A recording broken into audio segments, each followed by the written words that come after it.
Assalamualaikum warahmatullahi wabarakatuh. Halo teman-teman semuanya, halo ibu, selamat siang, pagi, sore, malam. Perkenalkan, nama aku Dini Nur Asih dengan NIM 0311124005. Di sini aku akan mempresentasikan tugas akhir ALK aku tentang analisis perbandingan laporan keuangan, analisis tren, dan analisis common size pada perusahaan PT Industri Jamu dan Farmasi Sido Muncul Tbk. Dan disclaimer dulu ya teman-teman, ini tuh hanya sebagai untuk memenuhi tugas aku. Jadi tidak sama dengan realisasi dari PT Sido Muncul ini. Ini hanya nanti analisis interpretasinya itu buatan aku sendiri, bukan dari PT Sido Munculnya. Ya, jadi gitu. Terima kasih. Dan laporan yang aku analisis ini adalah laporan neraca dan laporan laba rugi. Jadi langsung saja kita dimasuk di laporan di analisis perbandingan laporan keuangan. Di analisis perbandingan laporan keuangan ini tuh kita perlu beberapa data. Nah, aku ambil data dari tahun 2023 dan tahun 2024. Nah, langsung saja. Di analisis perbandingan laporan keuangan ini, kita mencari naik atau turun. Jadi, cari naik atau turun ini tuh selisih antara tahun 2023 dan tahun 2024. Jadi nih, contohnya di kas dan setara kas. Kita cari selisihnya dengan cara tahun 2024 dikurangi tahun 2023. Jadi kas dan setara kas ini tuh nih tahun 2024 kan 978,232 rupiah. Dikurangi tahun 2023 itu 830,128 rupiah. Hasilnya 148,104. Nah, ini tuh berarti naik ya. Begitupun juga dengan cara-cara untuk menghitung selisih akun-akun lain seperti itu ya teman-teman. Selanjutnya kita cari persen. Nah, persen ini tuh rumusnya si selisih tadi dibagi sama tahun dasar. Nah, terus dikali 100. Contohnya yang kas dan setara kas tadi, misal naik turunnya tadi 104 rupiah. Nah, dibagi tahun 2023 830,128 rupiah dikali 100, hasilnya 17,84%. Nah, dan satu lagi yaitu untuk rasio ini tuh hanya membandingkan, maksudnya hanya membagi tahun pembanding dan tahun dasar. Tadi tahun pembanding itu 2024 dan tahun dasar tuh 2023, berarti untuk kas dan setara kas ini rasionya 978,232 rupiah dibagi 830,128 rupiah, hasilnya 1,18 gitu. Sama juga dengan untuk membandingkan laporan laba rugi perusahaannya, kita butuh 2 data atau lebih. Aku juga ambil tahun 2023 dan 2024. Perhitungannya juga sama kayak yang tadi ya. Kita cari naik turunnya si komponen di laporan laba rugi ini. Misal penjualan tahun 2023 itu 2.361.299 rupiah dan tahun 2024 itu 2.626.695 rupiah. Kita cari naik turunnya dengan mengurangi tahun 2024 dan tahun 2023 dan hasilnya itu 265.396 rupiah. Terus untuk mencari persennya sama kayak tadi, yaitu naik turun dibagi dengan tahun dasar. Tadi naiknya 265.396 rupiah dibagi sama 2.361.299 rupiah. Jadi hasilnya 11,24%. Untuk interpretasinya, untuk neraca aku pakai interpretasi dari akun piutang, akun persediaan dan aset tetap, terus utang usaha dan total ekuitas. Interpretasi yang pertama untuk piutang usaha. Nah, terjadi penurunan piutang usaha baik dari pihak ketiga sekitar 3,40% maupun pihak berelasi sekitar 33,23%, menunjukkan adanya peningkatan efektivitas dalam penagihan piutang. Terus untuk akun persediaan neto, terjadi kenaikan persediaan neto sebesar 115.042 rupiah atau sekitar 28,17%. Ini menandakan adanya peningkatan volume barang yang disimpan.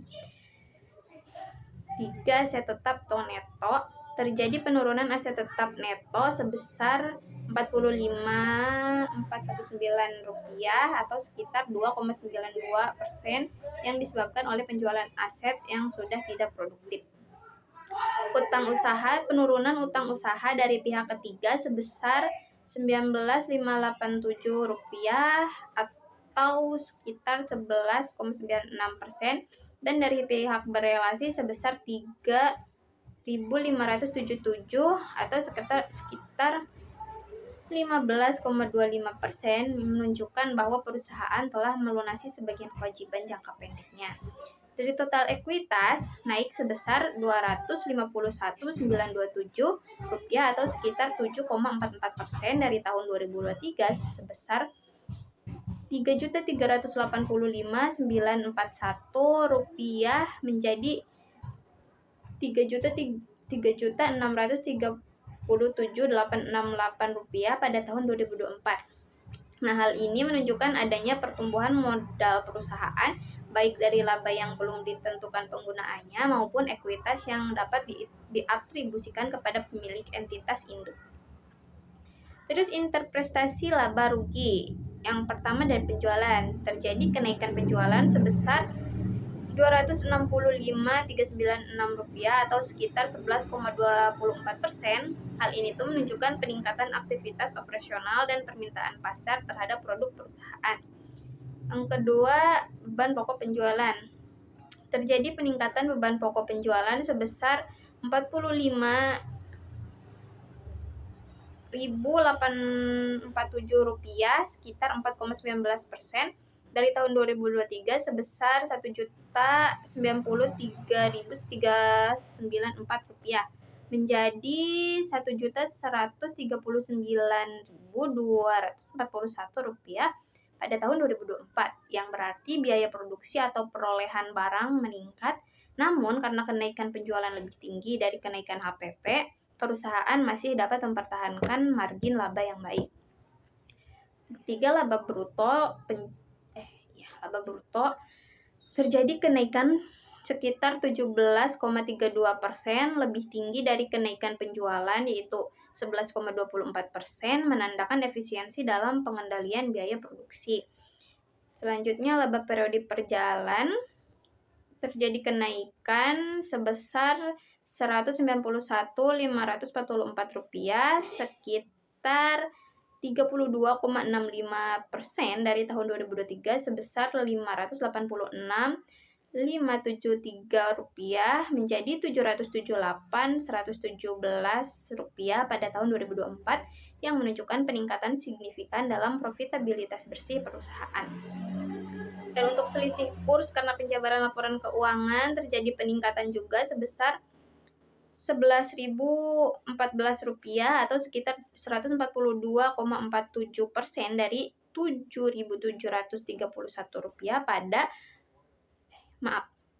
dari 7.731 pada 2023 menjadi 18.745 rupiah di tahun 2024, menunjukkan adanya keuntungan dari fluktuasi nilai tukar mata uang asing. Selanjutnya analisis tren. Masih sama, aku ambil data 2023 dan 2024. Langsung saja untuk analisis tren ini.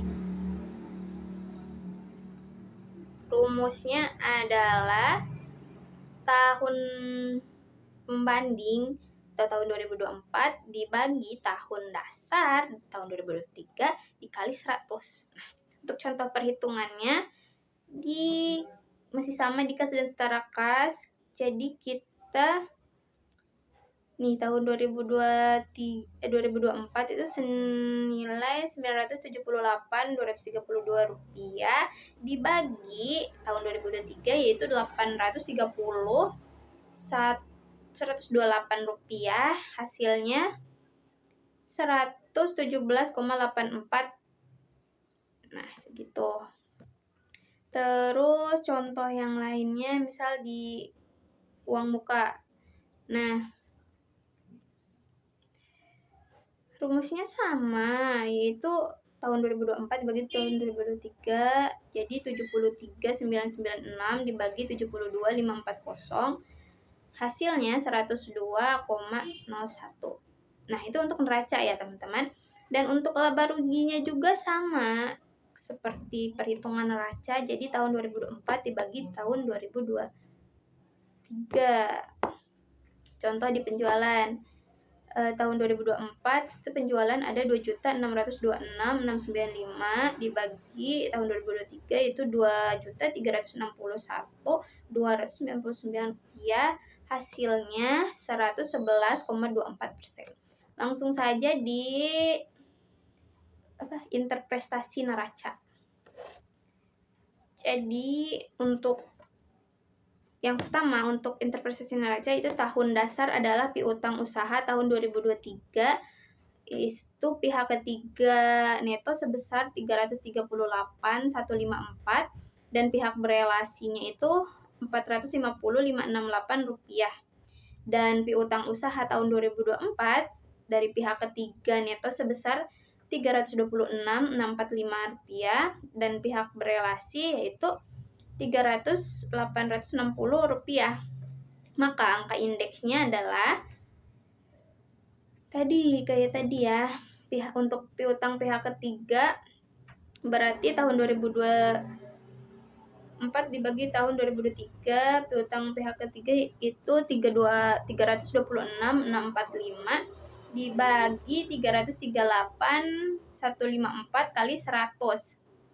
Oh iya, tadi lupa dikali 100. Sama dengan 96,60 jika dibulatkan menjadi 97%.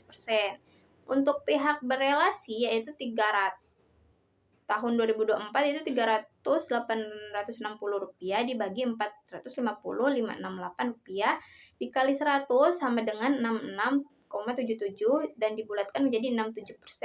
Nah, jadi untuk piutang ini tuh piutang usaha tuh berarti piutang usaha doang ya, nggak sama piutang lain-lain. Hasilnya 97 tambah 67 yaitu 164. Nah, untuk interpretasi piutang yang pertama itu piutang akhir tahun 2024 sebesar 164% dari piutang akhir tahun 2023. Yang kedua, piutang akhir tahun 2024 naik sebesar 64% jika dibandingkan dengan piutang akhir tahun 2023. Nah, 64 ini tuh dari mana? Jadi 64 ini tuh didapat dari 100% dikurangi 164% dikurangi 100%. Untuk ketiga itu piutang akhir tahun 2024 berjumlah 64% lebih besar dari piutang akhir tahun 2023. Untuk interpretasi kedua yaitu persediaan neto untuk tahun dasar 2023 senilai Rp408.454 dan tahun 2024 yaitu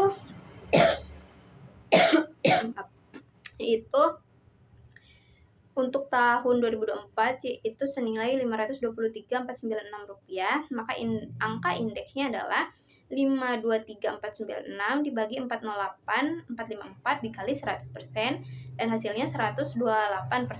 Interpretasi yang pertama untuk persediaan neto tahun 2024 sebesar 128% dari persediaan neto tahun 2023. Yang kedua, persediaan neto tahun 2024 naik sebesar 28% jika dibandingkan dengan persediaan neto tahun 2023. Ketiga, persediaan neto tahun 2024 berjumlah 8 lebih besar dari persediaan tahun 2023. Lah, jadi lanjut ya teman, maaf. Jadi ada gangguan sebentar. Untuk yang ketiga itu aset tetap neto untuk tahun dasar yaitu 1.509.199 dibagi tahun 2023 yaitu 1.554.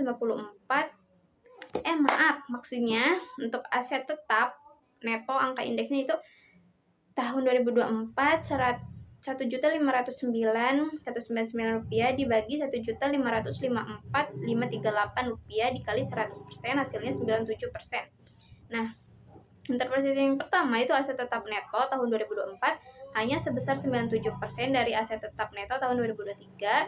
Aset tetap neto tahun 2024 turun sebesar 3% jika dibandingkan dengan aset tetap neto tahun 2023.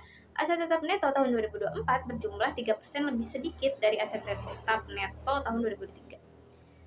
Interpretasi yang keempat itu untuk utang usaha.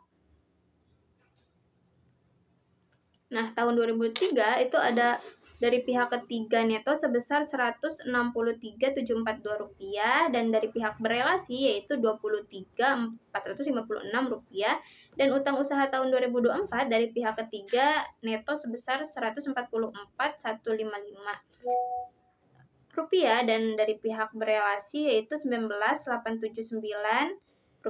Maka angka indeksnya adalah untuk utang pihak ketiga hasilnya itu 88% dan untuk pihak berelasi yaitu 85%. Kita jumlahkan jadi totalnya ada 173 untuk utang usaha.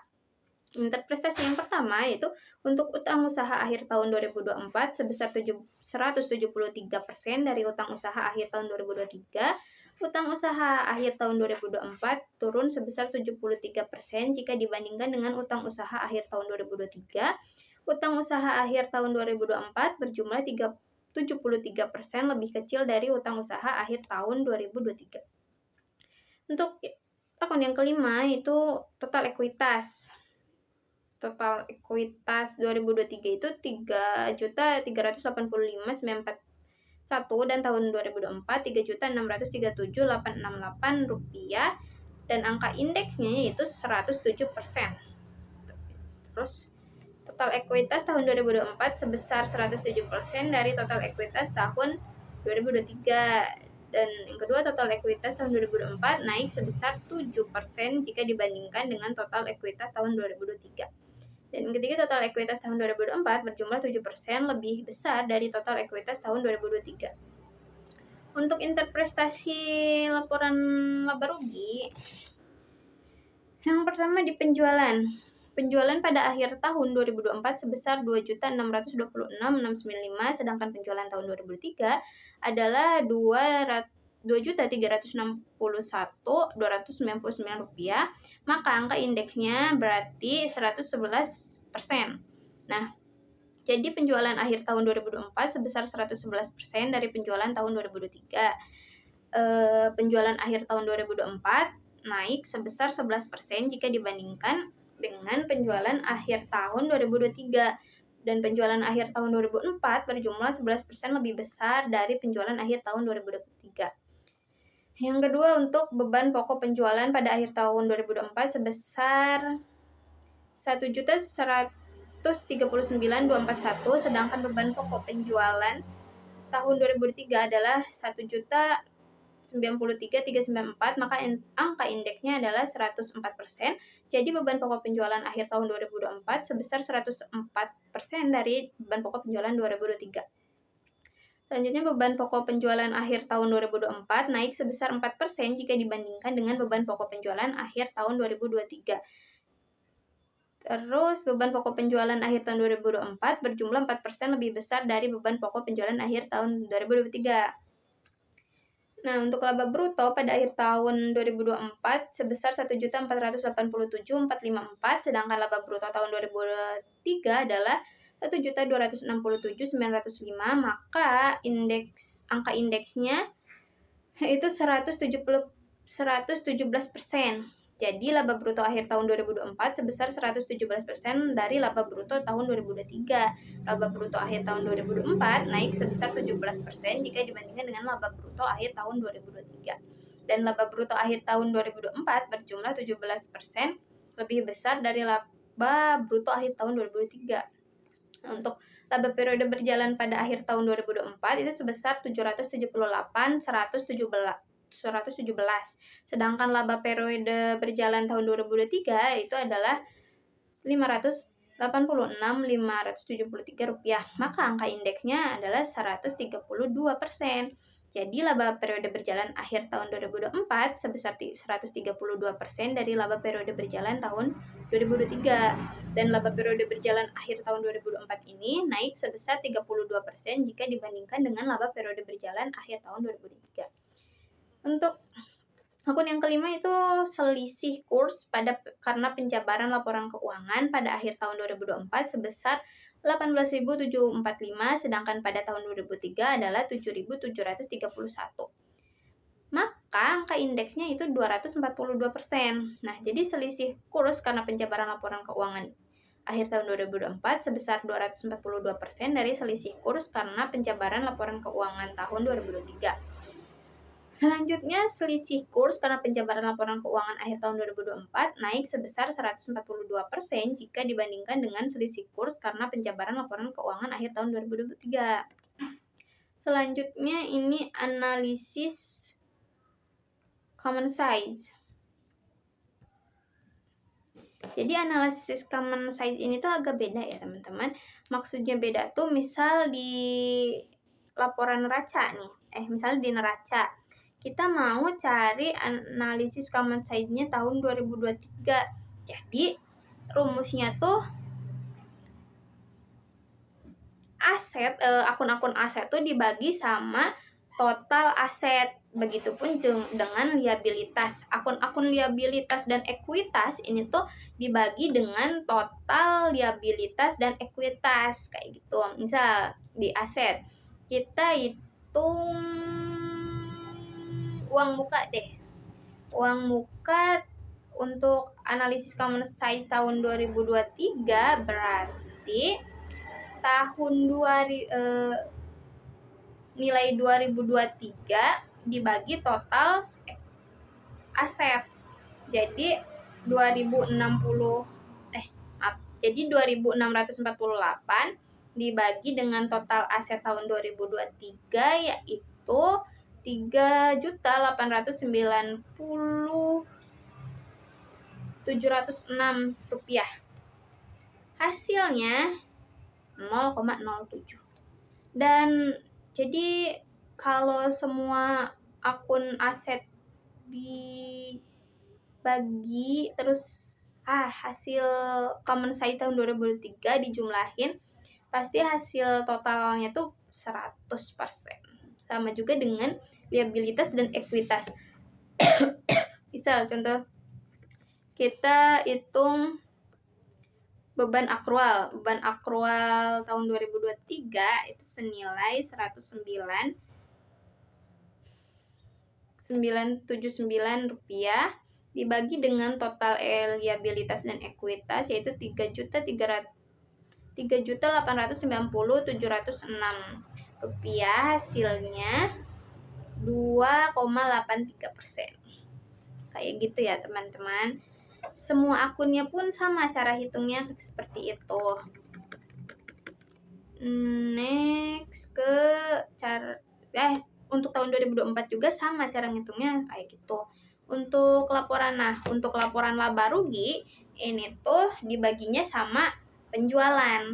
Misal nih penghasilan keuangan. Di penghasilan keuangan itu tahun 2023 senilai 20.095 rupiah dibagi dengan penjualan yaitu Rp2.361.299 dikali 100%. Jadi hasilnya 0,85%. Nah, untuk interpretasi neraca tahun 2000, aku ambilnya 2024 ya. Jadi yang pertama, piutang usaha pihak ketiga neto tahun 2024 berjumlah sekitar 8% jika dibulatkan dari total aset tahun 2024. Artinya setiap Rp1 aset diinvestasikan ke piutang usaha pihak ketiga neto sebesar Rp0,08. 2. Persediaan neto tahun 2024 berjumlah sekitar 13% jika dibulatkan dari total aset tahun 2024. Artinya, setiap Rp1 aset diinvestasikan ke persediaan neto sebesar Rp0,13. Yang ketiga, aset tetap neto tahun 2024 berjumlah sekitar 38% jika dibulatkan dari total aset tahun 2024. Artinya, setiap Rp1 aset diinvestasikan ke aset tetap neto sebesar Rp0,38. Yang keempat, utang usaha pihak ketiga tahun 2024 berjumlah sekitar 4% jika dibulatkan dari total aset tahun 2024. Artinya, setiap Rp1 aset didanai oleh utang usaha pihak ketiga sebesar Rp0,04. Yang kelima, total ekuitas tahun 2024 berjumlah sekitar 92% jika dibulatkan dari aset tahun 2024. Artinya setiap Rp1 aset dibiayai oleh modal sendiri sebesar Rp0,92. Dan untuk interpretasi laporan laba rugi tahun 2024, yang pertama ada penjualan. Nah, penjualan ini tuh 100%, yang artinya penjualan menjadi dasar perhitungan dari seluruh komponen lain dibandingkan terhadap total penjualan sebesar Rp1. Yang kedua, beban pokok penjualan tahun 2024 berjumlah sekitar 43% jika dibulatkan dari penjualan. Dengan kata lain, setiap Rp1 penjualan memerlukan biaya produksi sebesar Rp0,43. Yang ketiga, laba bruto tahun 2024 berjumlah sekitar 57% jika dibulatkan dari penjualan. Dengan kata lain, setiap Rp1 penjualan menghasilkan laba kotor sebesar Rp0,57. Yang keempat, laporan periode berjalan tahun 2024 berjumlah sekitar 30% jika dibulatkan dari penjualan. Dengan kata lain, setiap Rp1 penjualan menghasilkan laba bersih sebesar Rp0,30. Yang kelima, yaitu selisih kurs karena penjabaran laporan keuangan tahun 2024 berjumlah sekitar 1% jika dibulatkan dari penjualan. Dengan kata lain, setiap Rp1 penjualan menghasilkan tambahan laba non-operasional sebesar Rp0,01. Nah, mungkin cukup sekian yang bisa aku sampaikan. Tadi ada analisis perbandingan laporan keuangan, analisis tren, dan analisis common size. Nah, jadi kita bahas sedikit lagi ya, guys. Untuk analisis perbandingan untuk analisis perbandingan laporan keuangan, itu kita cari selisihnya dari tahun pembanding dikurangi tahun dasar. Nanti hasilnya naik atau turun. Terus kalau cari persen, itu tuh naik atau turun tadi dibagi tahun dasar dikali 100%. Nah, untuk rasio ini cukup dibagi antara tahun pembanding dan tahun dasar.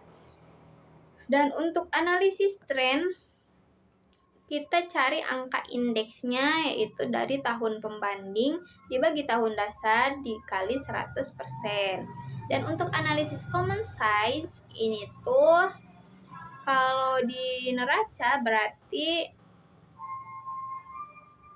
pos-pos yang ada di neraca yang aset tuh dibagi total aset. Kalau yang ada di liabilitas dan ekuitas itu pos-posnya dibagi dengan total liabilitas dan ekuitas. Dan juga yang di laba rugi dibagi dengan penjualan. Sekian yang dapat aku sampaikan, kurang lebihnya mohon maaf. Jika ada kesalahan kata juga mohon maaf. Terima kasih. Wassalamualaikum warahmatullahi wabarakatuh.